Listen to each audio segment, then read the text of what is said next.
So we'll move into the information part of the meeting, and I'm going to welcome some guests and give them an opportunity to say a few words.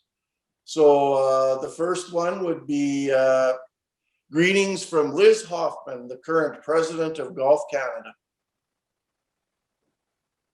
Well, thank you very much, Larry. It is absolutely fabulous to be here, and thank you all for such an early invitation. It was really nice to receive. And what actually I have been, the message I've been bringing to our provincial golf organizations is that I would very much like to attend a board meeting and get to know the Saskatchewan board. I don't have to attend the whole meeting, but rather than just spending a few minutes bringing greetings at annual meetings, to actually get down and meet everyone and to really understand what issues you're dealing with and how we can support you and work together with you. Next weekend, I'm meeting with the New Brunswick board. They've invited me to their spring meeting. I've also offered the same to the British Columbia Golf, and they will be inviting me to their board. Ontario has done this, and it's really worked out. So it's my offer to come in and be with you for a little bit of time. But I would like to make a couple of comments today, in addition to wanting to get to know you a little bit better. It's certainly an honor to represent our member clubs and golfers from coast to coast and to bring greetings to all golfers in Saskatchewan, to all of our members. 2020 was a unique year in our history, and 2021 is following in its footsteps. And again, golf is facing a pretty special opportunity if we can continue to work together with all of our golfers to provide the safe environment that is needed. The recreation landscape has changed. Our sport has thrived through the pandemic. Record scores are posted. Richard is thrilled about that. And, you know, a double-digit increase in rounds played, consumer investment was up, and so many other ways that Canadians turn to golf. Golf really impacted communities throughout Canada in such a special way. Just a little bit about Liz. I was fortunate to spend my career advancing recreation and the athletic landscape at the University of Toronto in the Faculty of Kinesiology and Physical Education. So a multifunctional involvement from playground to podium.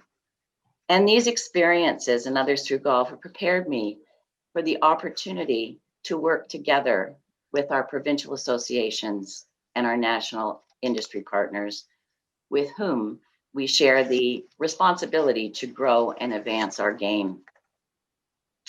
And the core to Golf Canada's strategic plan is to increase Canadian participation and excellence in sport.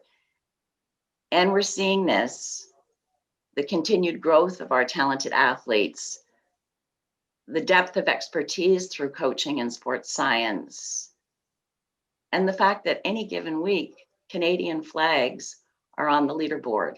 And I'm hoping that you're enjoying that as well.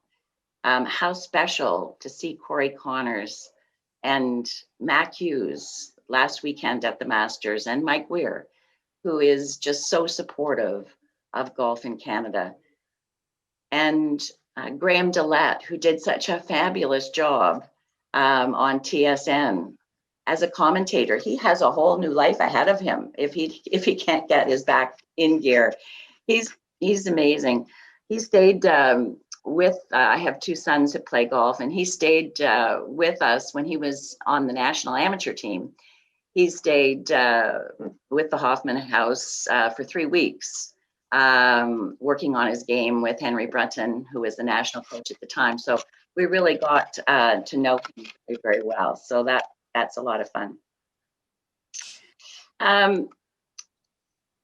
We're going to see some really special opportunities come to all of the provinces in Canada through our transition to First Tee programming. And this will take place over a period of time, but it really, I think, is going to bring a new excitement to participation and to junior and to growing the game and junior programming. Leading with the message of accessibility and inclusion and backed by world-class operations and fundraising. And that's where the Golf Canada Foundation will work closely with our provinces to assist with fundraising models and to really look at how we're going to roll this through. Kevin Blue, the new Chief Sport Officer, I know is working very closely with our executive directors across Canada, and I know Brian can speak to that, but this is really I think it's going to ignite golf in a much different way. Well, we're also delivering really world-class programming for women, and we've had tremendous support from CP for a CP Women's Leadership Summit, the World Junior Girls, and cross your fingers, and the launch of the Women in Coaching program with the PGA of Canada. These are all special programs that are going to advance women across the country. And we're, very, very excited about this. We are also getting behind adaptive golf, the launch of our All Abilities Championship, and working with the provinces to move into that space.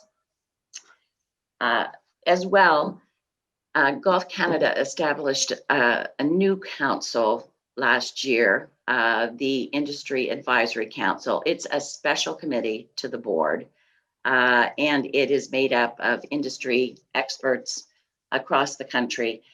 And it's brought a new energy to people in the game and providing some really unique experience.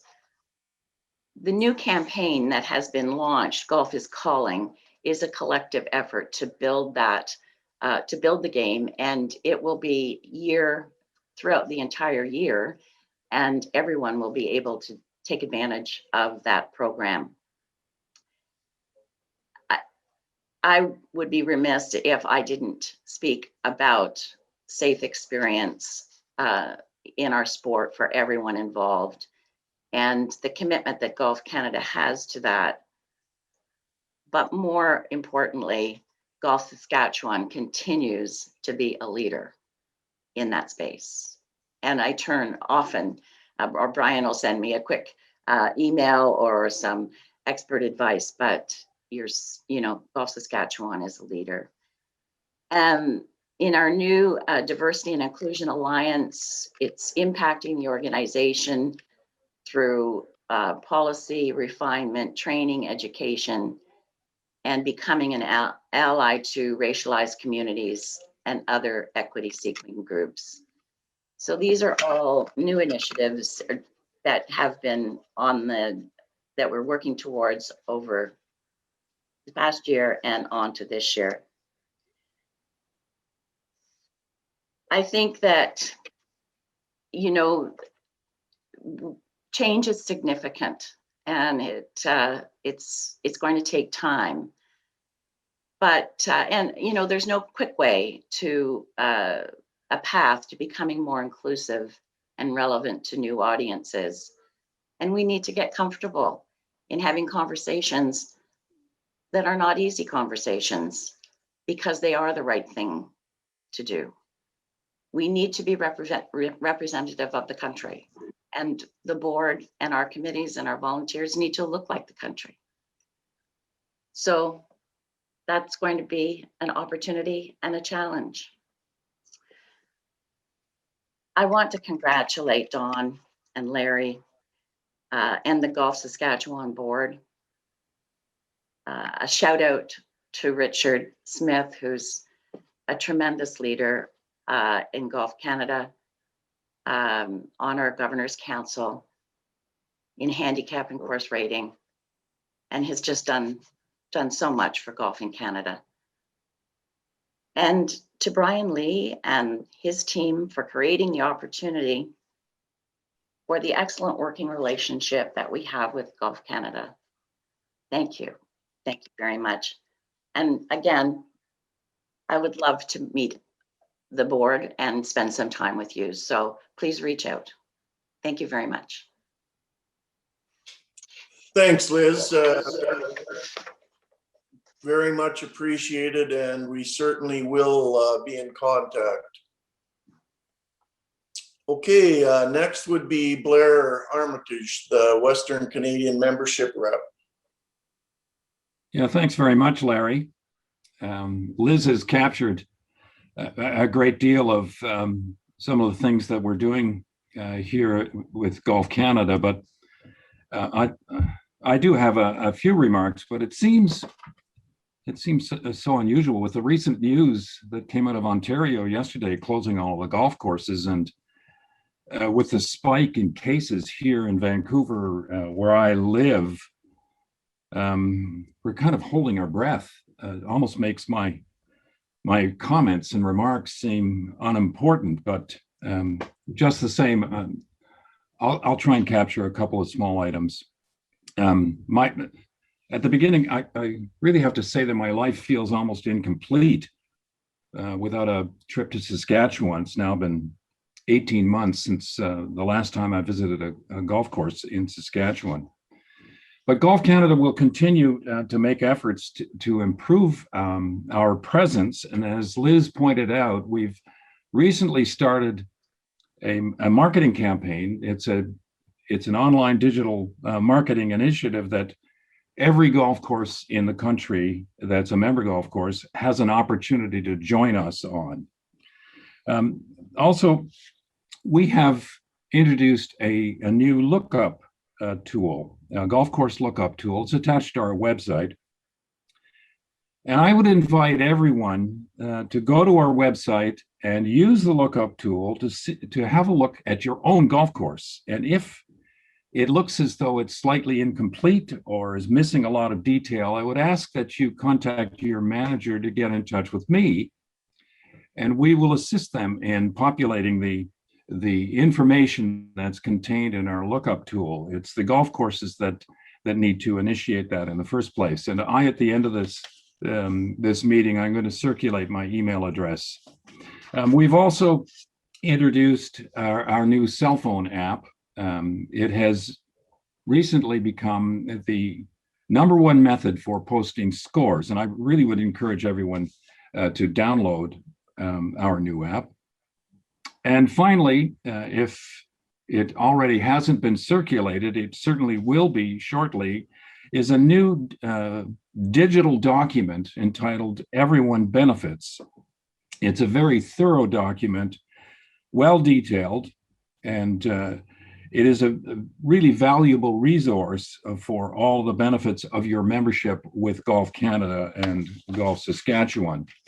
As I said at the beginning, we're holding our breath in hopes of having another banner year similar to last year.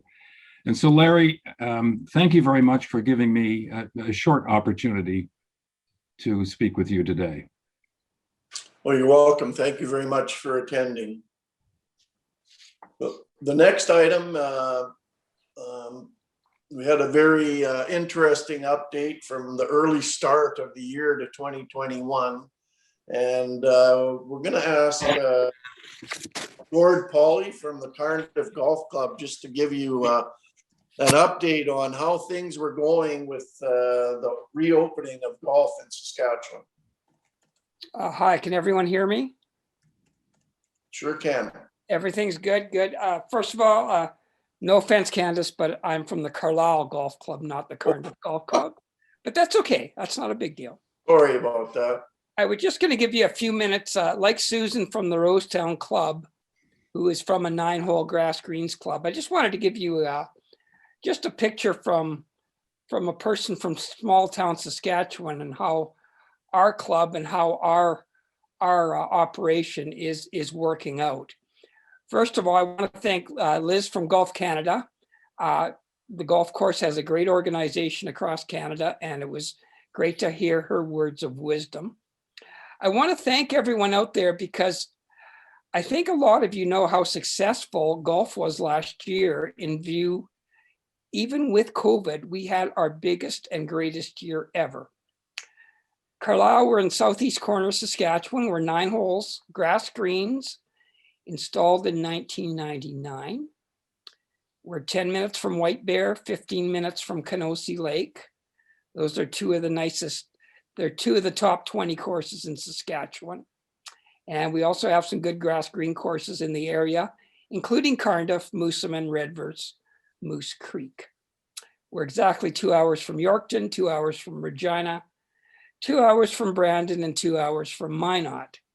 We're an hour from Estevan and just a little over that from Weyburn. I just wanted to talk about COVID and how good it's been to our club. 2 years ago, we had our annual meeting, and including secretaries, presidents, and board of directors, we had 6 show up. Last year in March, our annual meeting was canceled due to COVID. This year, believe it or not, we had 25 people in attendance at our meeting in March. We had to move it from the golf clubhouse to the curling rink for COVID protocol reasons. We now have a full allotment of 8 board members for the first time in 20 years. 1 board member is over 60, the rest are in their 40s. Half of them are women. We did some major clubhouse renovations this fall and winter, and we're in the process of rebuilding our deck. Just a bit on the revenue update. Like any small town Saskatchewan, we're fairly heavy in the oil patch, and our glory years were from 2009 to 2015, with our little 9-hole course grossing around the 275,000 mark. In 2019, our gross was 280 with a net loss of $20,000. Last year, our gross was 320 with a net of 80,000. Quite a turnaround. Government grant funding amounted to 32,000, and we controlled expenses well. But the big thing that we had from year to year, from 19 to 20, our walk-on green fees went from 87,000 to 115. So the interest is there, and that's with no food sales and no tournaments. Some other reasons for success. We have a very active Facebook page, Carlisle Golf Club. All of you out there are invited to attend. The shotgun starts being eliminated. We found that very successful. I'm an old guy. I like teeing off at 4 o'clock. The working guys come at 5:30. You don't stick around for a meal or they do the draws and post them on Facebook the next day. I think that's going to continue. And the big reason for success, we have so many women and young golfers this year. They're just coming out in droves. It's amazing. We also have a good working relationship with White Bear and Kenosee. Monday to Friday, we reciprocate if they're season ticket holders, half price that way and our way as well. We have regular monthly meetings. We don't like using Zoom. We're small town. We know each other. We like talking. And life in general is pretty good out here. So be sure to join our Carlisle Golf Club Facebook page. And if anyone has any questions for me, I'd be happy to answer them. But in general, everything's good. Just a couple of other things. Our board members are expected to marshal during the weekends, and we never turn payers away. We do not have any financial perks as a board member. To start the year, I helped out as a board member on Good Friday. We took bookings. We weren't open from 9 to 3. And for 8 days, the course was packed. we took in over $20,000 in 8 days. It was amazing. And I'm pleased to say our season ticket sales in 2020, family and singles, were 67,000 for the whole year. We're already at 66. So golfing is alive and well in Carlisle, Saskatchewan. That's all I got. Thanks, Gord. And I apologize for misnaming the golf course. I think I put that in Brian's mind when we were going through the agenda. I said Cardiff, and he probably knew it was Carlisle. Anyway, That's fine. Apologize for that. Hard for you, Larry. I'll definitely fall on the sword on that one. That's my error. No trouble, Brian. So next is the Saskatchewan Junior Golf Fundraising Committee, and I'll call on Rob Kozak. Okay, thank you very much. Can you hear me okay there? Sure can. Perfect. Well, first, I just want to thank the board for the opportunity to be able to take a couple minutes here, just kind of explain what we've been doing. Like mentioned, my name is Robert Kozak, and I'm the Saskatchewan Junior Golf Committee lead. I was born and raised in Yorkton and currently reside there. My connection to junior golf is my daughter Ella, who's been involved for junior golf going on 7 years here. So it's been a fun ride. So for the past few months, we've worked with 8 other families. We put a lot of work in along with Golf Saskatchewan with Steve and Brian, and we've just been kind of building a framework to hopefully just change the landscape for the better for junior golf across Saskatchewan. Golf is arguably the most popular sport on the planet, but yet is played competitively by very few athletes at the junior level. Unlike team sports, individual athletes who participate in golf are doing so independently, making it next to impossible to fundraise to support elements of sport, including lessons, tournament registration, equipment, and travel. This oftentimes poses barriers to access and ultimately the success of young people become involved or remaining engaged in the sport. So what is Saskatchewan Junior Golf? This is a newly formed partnership that blends the history, the leadership, the administrative and financial integrity of Golf Saskatchewan with the drive, desire, and personal investment of the parents and caregivers who together in partnership wish to grow the opportunities and access to the great game of golf for all young people in the province.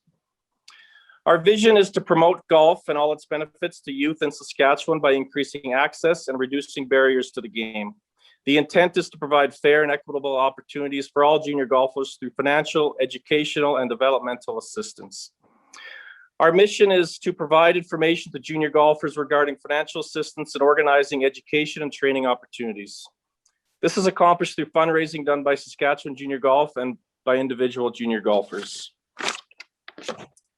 Our shared goal is to provide Saskatchewan junior golfers equal opportunity to receive subsidies to encourage growth and development, build a love of the game, allow for casual participation in tournaments, and support players to rise to an elite level. We will be calling out to golf lovers all over Saskatchewan to help support our new initiative through corporate and individual sponsorships. In addition, we'll be holding a golf-a-thon event to which anyone can support their local junior golfers through donations. We are holding our first informational meeting with all junior golf families on Thursday, April 22nd at 7 p.m. Families will receive an email with instructions on how to register for the call, and instructions will be also posted on Golf Saskatchewan social media platforms. If anybody has any questions on how we can lend their support, you can reach out to myself, reach out to Brian, or reach out with Steve with Golf Saskatchewan. Thank you. Thank you very much. Next item, we'll call on Stephen Johnson.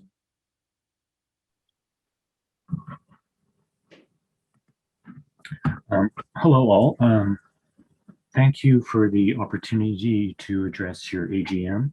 I'm Stephen Johnson, consulting economist with Praxis Consulting in Regina. And I've been tasked with conducting an economic impact study of golf on the Saskatchewan economy, funded by Tourism Saskatchewan.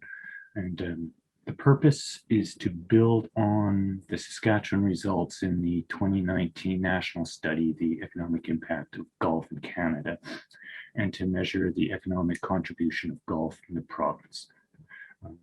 Specifically, what we're trying to learn is what did the sport contribute to the pre-COVID economy in terms of employment, gross domestic product, including all spin-off activities, and also importantly, tax revenues that accrue to the federal and provincial governments.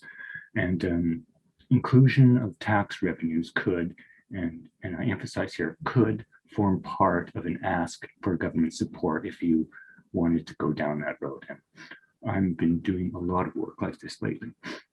Now, we had, Gulf Saskatchewan had sent out a survey to member courses asking for 2019 course revenues, course wages, course employment, course non-wage expenses, course capital investment, estimated participant spending, non-course, and estimated tournament revenues. And so I will make a plea here. The study is only as good as the data that's collected. So I'm urging all member courses to complete the survey, and I will re-emphasize that all responses are confidential and only aggregate results will be reported. And I will be around for the next few minutes for any questions, if there are any. Okay, thank you. We'll move on. I will open the floor now to any questions.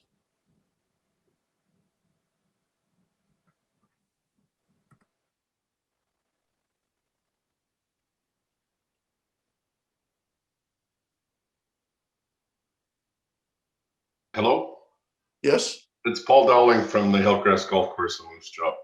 And as my first meeting I've ever attended like this, I have a plea that as a finance chair on the board, why we couldn't work as a group to get our own tee sheet where every course is out working at buying from tee on or 4UP or all the different types of formats. And there's a lot of money spent for especially small courses, the money that's going at that.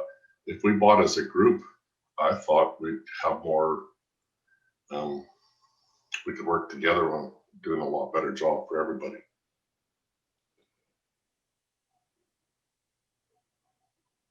It's just a comment that I'd like to throw out there.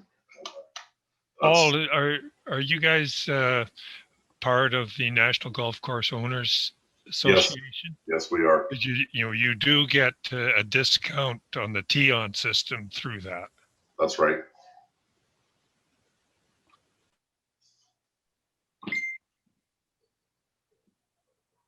Yeah, I guess we can certainly have a discussion about that at the board level. Brian, any response?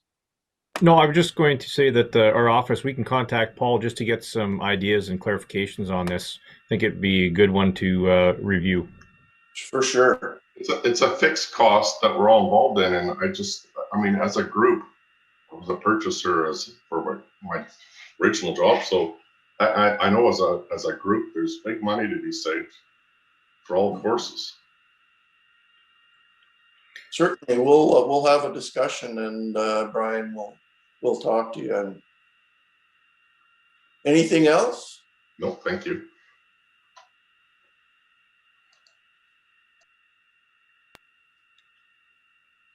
Well, from the Gulf of Saskatchewan operating standpoint, I just wanted to thank again everyone for taking their time out of their Saturday. I know that there are some of you that probably have some tee bookings this afternoon. So if you're going out to play, enjoy it. We're all envious if you happen to be teeing it up. Don't forget, take your mask just in case and your hand sanitizer, and leave the flagstick in place at least until we get the word otherwise.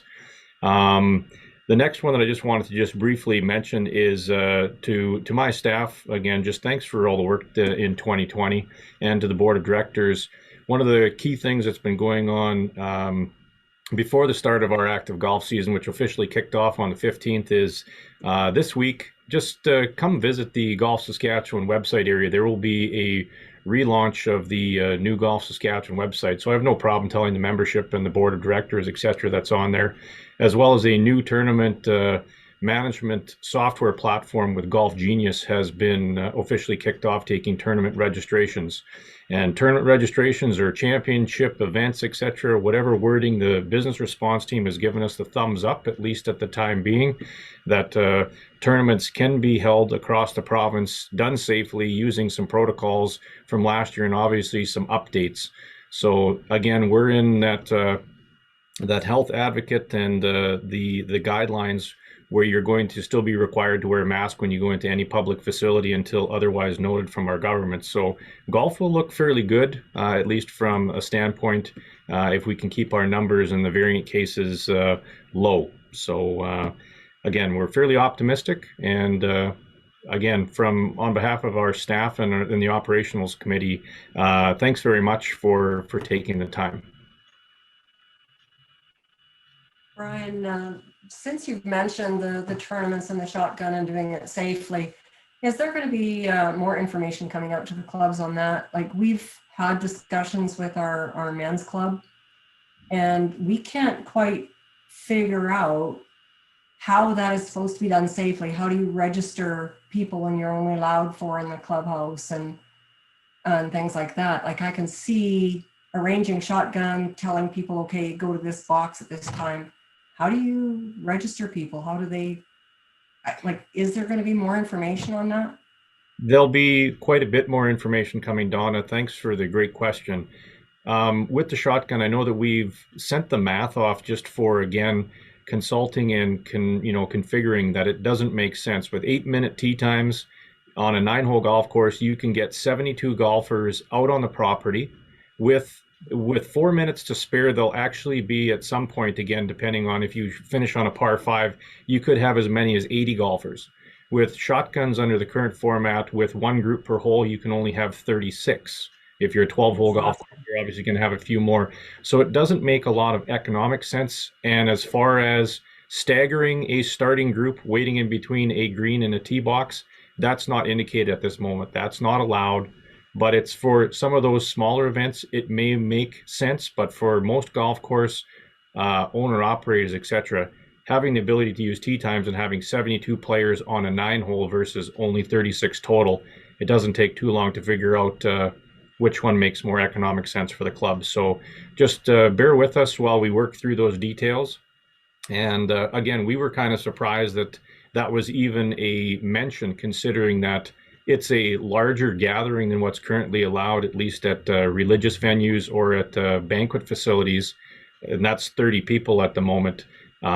So having shotguns with 36 people and then having, again, the questions as to how do you get them organized safely before, during, and after will definitely be some discussions that we'll have with the business response team in the coming days and weeks. Okay, yeah, that's it's just a big question for us too. And honestly, last year we did do better by not having shotgun on the men's night, because we could, as you said, have that many golfers out there versus 36. So I'll be looking forward to seeing more information. Sure. And I know that this is being recorded, but if it was a ladies' event, they listen. Men, we don't listen. So it's much easier to organize the ladies' event. I know, Ken. Donna, I'm not sure if Amanda's still here, but that has been a big talking point between the PGA pros as well. So you're not alone on wondering what all that means. Okay.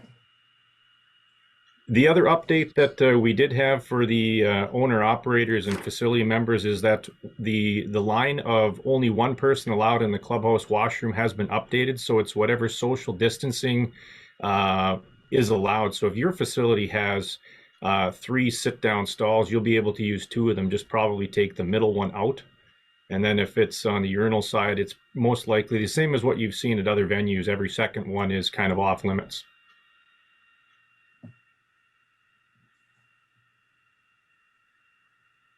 And those We got a little bit late on Friday, so there will be a communication coming out for later on. Donna, we're doing our registrations via email and e-transfer, so everything's done electronically and set up that way. And then we just provide the scorecards to the pro shop, and they'll go in, pick them up, and go to their holes. And so Okay. there'll be a foursome at each So hole. they still are going to have to come in and grab the scorecards though, and so there's still Yep. going to be some managing of that where, yeah, okay. But you can One send person- one person into the pro shop to pick up the scorecard for the foursome. Okay, One thing that can be a little faster than e-transfer is if you have a PayPal account, people can pay you. It's only sort of 2 or 3 clicks to make a payment by PayPal, whereas it's a little more complicated to go through logging into your bank account and so on and making an e-transfer.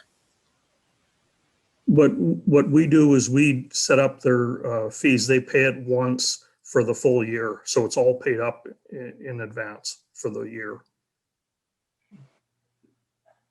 yeah, I think that's a little different at your course where you've got a set groups for your men's Right. club, whereas with Right. us, it's random, so Right. it doesn't work that way. Yeah.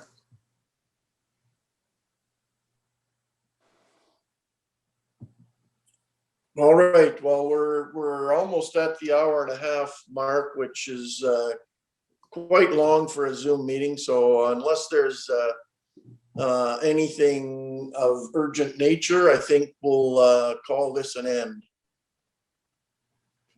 Thank you. Don't Again, forget, I'd like to thank you all for attending.